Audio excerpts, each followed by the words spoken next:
بسم اللہ الرحمن الرحیم حامدا ومصلیا ومسلما اما بعد۔ صحابہ کرام رضی اللہ تعالیٰ عنہم اجمعین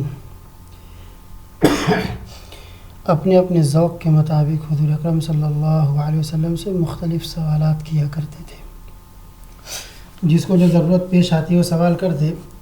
ان تمام صحابہ کرام میں حضرت حذیفہ ابن یمان رضی اللہ تعالیٰ عنہ ایک نئے انداز سے سوال کرتے تھے۔ ان کی روایت ہے کان الناس یسألون النبی صلی اللہ علیہ وسلم عن الخیر وکنت اسألہ عن الشر مخافۃ ان یدرکنی۔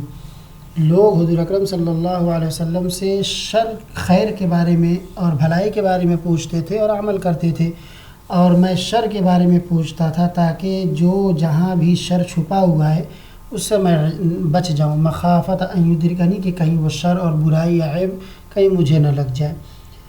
اسی وجہ سے حضور اکرم صلی اللہ علیہ وسلم سے پوچھنے کی وجہ سے ان کو بہت ساری چیزیں معلوم ہو گئی تھیں، اور ان کو کہا جاتا ہے صاحب السر رسول اللہ صلی اللہ علیہ وسلم۔ یہ حضور اکرم صلی اللہ علیہ وسلم کے رازدار تھے۔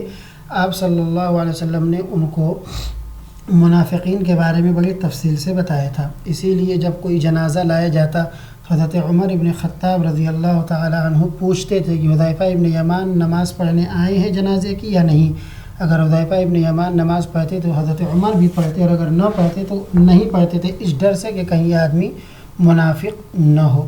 اور ایک کتاب ہے فرسان النہار، اس کے صفحہ نمبر 54 پر ایک روایت مستدرک جلد نمبر 3 صفحہ نمبر 381 سے نقل کی گئی ہے کہ سئل علی بن ابی طالب رضی اللہ عنہ عن حذیفہ فقال کان اعلم الناس بالمنافقین۔ حضرت علی رضی اللہ تعالیٰ عنہ سے پوچھا گیا حذیفہ رضی اللہ عنہ کے بارے میں، تو حضرت علی نے جواب دیا کہ وہ منافقین کے بارے میں لوگوں میں سب سے زیادہ جاننے والے تھے۔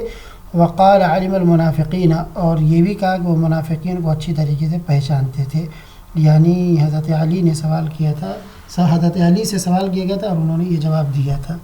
فقط والسلام۔